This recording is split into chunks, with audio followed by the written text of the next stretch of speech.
Okay, so here we are for Talk 13 on Nat Talks About It. And this one is a continuing with the change of the shift of, I guess, topics. Last talk was about forgiveness, and that was a change from previous talks where we were focusing a lot on like relationship topics. So this one is in line more with personal growth as well. So this topic is change, the agony of evolving or resisting, right? And that title is really, to encompass the fact that whether you see change as something good or something bad, there's still a lot of agony with both. There's agony when you choose to change, and there's agony when you resist the change. And I think that we can all find examples of how that's true. So, a lot of times when I talk to like women and men in my life who are important to me or people that I have a strong personal relationship with, we often get into conversations about like, oh, I really want to do this, but I feel like I can't, right? Or I really want to change that, but I feel like I can't. Sometimes it's just, I really want it, but I really don't want it. I really don't want it. I know it's good for me, but I still don't want it. And these conversations are difficult because a lot of these conversations are with people that are old enough, right? But it's also very validating, right? Because it shows that we all struggle with change, even when we think that it's a positive change or when we know that it's a positive change.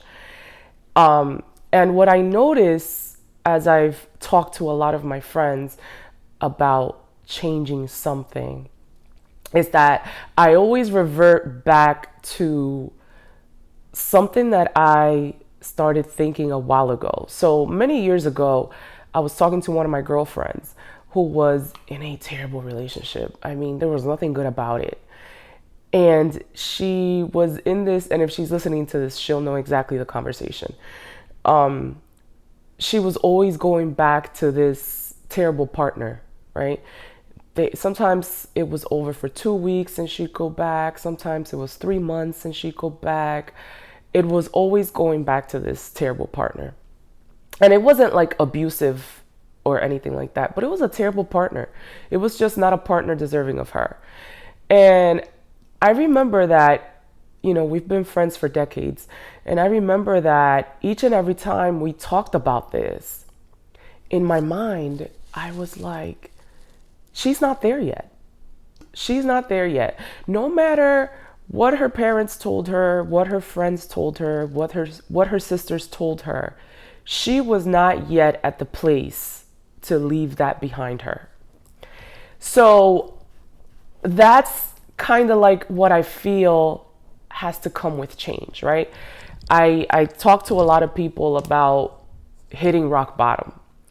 I don't think that anyone can change anything until they hit their rock bottom with whatever it is they're trying to change. And I think that the most clear example that we see like day to day about this rock bottom, of course, with addiction, right? We see people relapse in recovery 2, 3, 4, 5, 6 times, right? And, so much so that the relapse is part of the cycle of recovery, right? Like psychology and substance use science acknowledges it as part of the cycle of recovery, right? But you also see it when it comes to relationships. How many times do you see two people not break up until the police shows up, right? Until there's injuries, until there are people, usually their children, that are deeply affected by the toxicity of the relationship. That happens all the time. That happens all the time. And every time I see it, I say, okay, they hit their rock bottom, right? Now they know that this has happened and this has to change. But the signs were there before it. They weren't getting along. They weren't friends. There was a lot of arguing, a lot of fighting. They didn't like each other. All the signs were there, but they hadn't hit their rock bottom. And I really believe in that rock bottom, right? Once you hit that abyss where whatever you're not wanting to change has nothing more to offer you, it can't give you anything. It can't give you hugs. It can't give you money. It can't give you kisses. It can't give you a career change. It can't give you peace. Whatever you want to put there. Whenever you hit that abyss where it can't give you anything back, that's your rock bottom. And I think until you have that rock bottom, change doesn't really happen. You could contemplate it, you could think about it, you could want it, but it doesn't happen. And there's I'm a very big Will Smith fan. And there is an interview that Will Smith did where he talks about something that's completely opposite of the rock bottom that I'm talking about. And Will Smith talks about the cliff top. And I'm going to post the video. I'm going to find it and I'm going to post it on my Instagram in case you're interested. But Will Smith talks about the complete opposite of what I'm saying. So I'm talking about rock bottom as the abyss. Well, Will Smith is saying that true change comes when you hit the cliff top, right? And he says that, if I understand what he was explaining, was that, you know, at the cliff top of pleasure, at the cliff top of money, at the cliff top of relationships, when you've reached the very top of all these very material things, and those things don't give you nothing else, then in your search, right, for that else, that's where change comes. So, you know, both with my rock bottom and Will Smith's cliff top, right, we're saying the same thing, right? You're getting to a place where you're not getting the gratification any longer, right? Whatever it is that you were getting from the things that you were doing is not happening anymore. It's the same thing, right? So whether you believe it's a cliff top or a rock bottom, the point is the same. Whatever behavior, whatever action, whatever choices you were making, they're no longer working for you. And a couple of days ago on my Instagram, I posted a quote that grabbed me, right? And I don't remember the quote exactly, but what it basically said was that we're not making the change that we need to make because the behavior that we have is meeting a need, right? So it's the same thing. It's the same thing. These things that we're doing are meeting something for us. They're giving us something. So we're not going to make the change. I do think that, you know, to talk about change, we have to talk about what is it, right? What is change? What's the definition of change? And I see change as the shift from what something is, from what something was to what it is or what it could be, right? So in order for there to be a change, there has to be differences that you can identify. Okay, I used to do this, now I don't do that anymore. I used to go there, but I'm not going to do that in the future.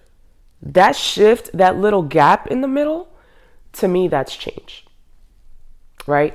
And when you look at that, you know, my rough draft definition, right?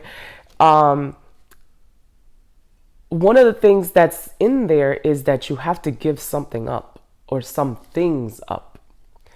And I think that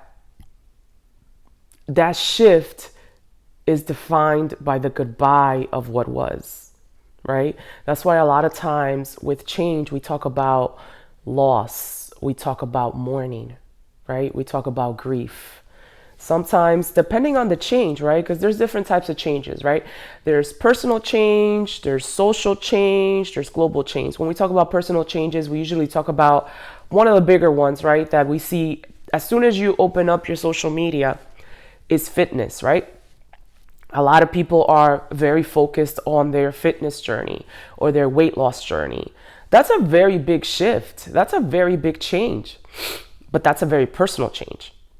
When we talk about social changes, a good example of it is cancel culture, right? We cancel individuals that we don't think fit what society should be like or what we should support, right? Cancel culture is big, right? And then when we talk about like a lot of global things, let's talk about digital. Let's talk about the emergence of AI, right? That's a big change. When you look at all those examples, when you look at someone who is changing the way they look, or you look at cancel culture, or you look the emergence of AI, right? Let's just take AI for example. There are people in certain generations, which we won't name, and I struggle with this as well, who will not use ChatGPT. They will not use any type of AI. I know individuals in certain age groups that don't even use Siri because they're not comfortable with talking their needs into a device that's going to give them the answer. People that don't do Alexa and these type of things. That's because they don't want to let go of what was. And we may think that's a silly thing, right? We may think that that's a silly change, but it is a change. I do agree that personal changes are a little more difficult, right, than these social or global ones. And I think it's because the loss usually hits deeper, right? I think that, when we talk about personal change, think about what we're giving up, right? We're usually giving up a lifestyle that's fun, right? When we talk about personal change, when we talk about breaking a habit, when we talk about ending a relationship, these are things that are fun for the most part. I also think that with personal change, we worry a lot about the loneliness of what our life will be. Whereas with social and global, we usually have more people for that, right? But personal change, that's a lonely experience, right? That's just me solo, right? Me solamente conmigo. And that can be difficult. That can be difficult. I can say that, for me, a very difficult change that I'm working on, right? And it's taken me longer than I'd like to admit, is that I'm working on listening to my intuition, right? I think I'm a very smart girl, but a lot of times the decisions I make don't look like I'm that smart. And I think what is lacking when I make those decisions is that I'm not honing in on the things that I do know and the things that I've known all along. And it's costing me, expensive things to do that. So that's a change that I'm making, and it's a change that I'm struggling to make. Why? Because, believe it or not listening to my intuition has put me in places where I'm having a lot of fun, where I'm enjoying a lot of different things that make me feel good, right? That instant gratification, right? And not to say that what's on the other side wouldn't be good for me, but you see, I don't know that yet. So I'm clinging to what I know now. So that brings me into the discussion of why is it that we resist change? Why is it that we resist change? Why is resistance to change such an organic response? And I'm saying, like, you can talk to a toddler about giving away a toy, or you can talk to a 24-year-old woman about breaking up with the guy who's not good for her, or you can talk to the 46-year-old man about quitting his job and starting the business that he's been wanting to start.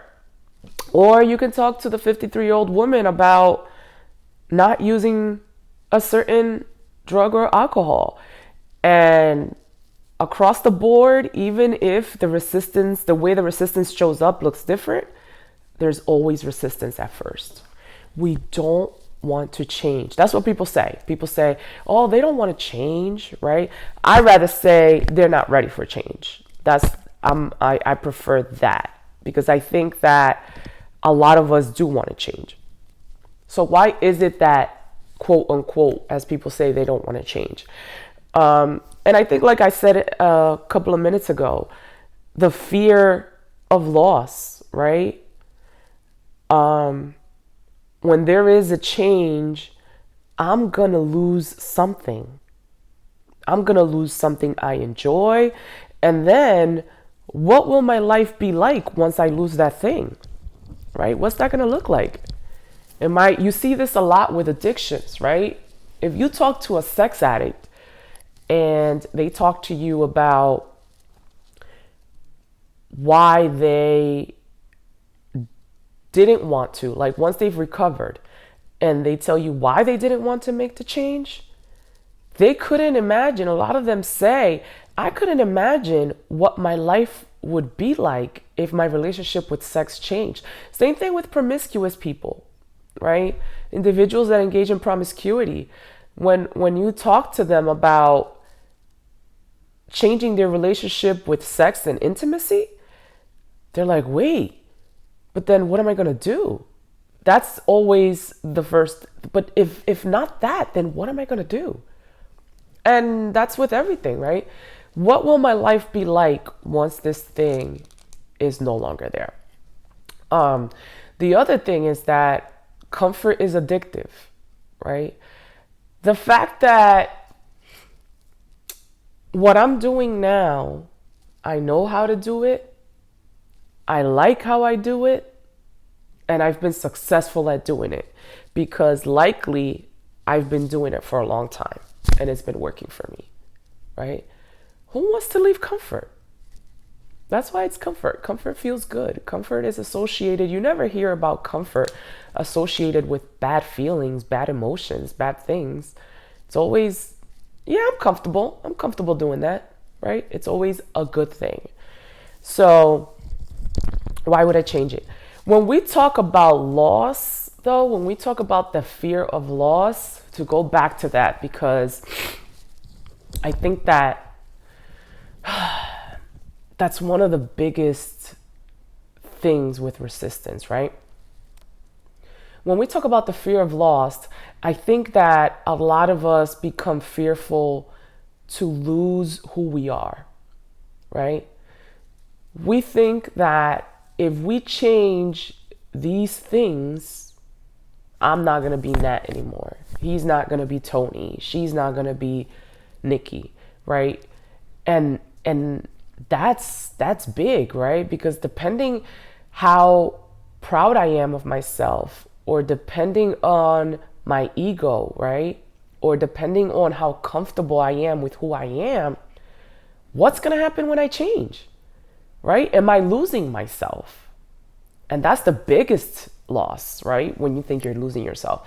So I think when we talk about that, we have to talk about the difference between changing who you are fundamentally, right? And changing negative and dysfunctional patterns. I don't think they're the same. They're very different. And listen, there are some of us where the core of who we are needs so much repair that we should be changing fundamentally who we are, right? And I'm hoping that we don't know a lot of those people, right? These are the people where we say, he's such a bad person. She's so evil, right? Or she's so this. These are those people. But I have to say that as I'm thinking about the people that I talk to often about change, I've only really met one or two people like that. I haven't met people that had to make fundamental changes to the root of who they are. So, although I think it's a natural fear of losing who I am, I think most of the changes that we make and most of the changes that we are considering making are not going to change who we are. We're changing dysfunctional patterns of who we are. So the recipe is the same, but we're adding more of this or we're taking some of this out, right? Maybe the recipe was bitter, maybe it was too sweet, maybe it was too salty, but it's still the same thing. It's still the cake, it's still the pasta, it's still whatever it is. And that's what I think. I think that if we understand that a behavior doesn't make me who I am, then we should be able to change the behavior and continue to be who we are. So it's not that the fear is irrational. I think that the fear it makes sense, but I don't think that fear should guide our choice. And at the end of the day, change is all about a choice, right? Because you have to choose, you have to appreciate that there's a need. Again, the underlying need, right? You have to appreciate that there's a need that this thing is satisfying. And until you feed that need with something else, you're not going to make the change, which is what I say is the rock bottom. And for those of us that have made significant changes, right? I've made a few, and I'm hoping to make more. We understand that once you make the change, now you have to sustain it, which is very difficult, right? And that's what we often revert back to who we were before the change. We call that relapse, right? And relapse is not just for substances. Relapse is for everything. Anytime that you make a change for something and you go back to the way you used to do it, that's a relapse. And although the relapse is important to recognize and acknowledge, it's very significant, right? Because some of us stay there. Some of us relapse and never come back. And that is when we lose motivation, when the ambivalence about the change comes up. So that is what I wanted to share with you all about change. Now, before we end this talk, I did have somebody send me a DM. And let me tell you about these DMs. So there are people who are supporting the YouTube. I appreciate you all. You guys are listening and you guys are sending questions to me or sending me comments, and I appreciate it. But let me tell you, I come on these talks and I must be ruffling feathers because some of these comments, I got three questions from the previous talk, and y'all really come for me. So this question was, somebody asked me, it sounds like you're ambivalent about forgiveness. Do you believe in second chances? So I thought that was a fair question. I kind of feel like I did answer it though in the talk. And I feel like if you listen to my Spin the Block talk, I think that I go into it a little bit as well. But since, the question was asked, I'm going to answer it here. I do believe in second chances. I do believe in second chances because I do believe that people can change. However, does that mean that I'm handing out these second chances all willy-nilly? No, it doesn't. And I think that in certain circumstances, I'm less likely to give second chances. And one of the things that I shared in my previous talk that I volunteered is about when people are comfortable disappointing me, right? Because I think people make mistakes. But I think that when you make a mistake more than once, that's a choice. That's not a mistake. That's number one. So if you've harmed me in the same way twice, that wasn't a mistake. That was a choice. So that's one thing that I'm very partial to. And the other thing that I'm very partial to, like I said, is if I can tell that between this and this, you were comfortable disappointing me, betraying me, right? That's a problem for me. So I can volunteer a real life example. In my recent relationship, I had an issue with the person who I was involved with and his connections to people that he has been with. And it was an ongoing conversation for months. I honestly don't know why it lasted that long. I really, again, my intuition should have spoken and I should have ended it. But I didn't. And it was a conversation that went on for several months where I felt like I was constantly trying to plead my case. And what I'm starting to understand now that I really didn't understand then is that for this person, it was easier to disappoint me about these connections than to put a dead end to those connections, right? So he was very okay with continuing to connect to these people through social media and all these other ways that I probably didn't even know about. And disappointing me by doing that. Then, let's say, removing these individuals or stopping, not following these people or not sharing. At one point, he said he would share reels and jokes and things like that, right? So that was something that he was comfortable with.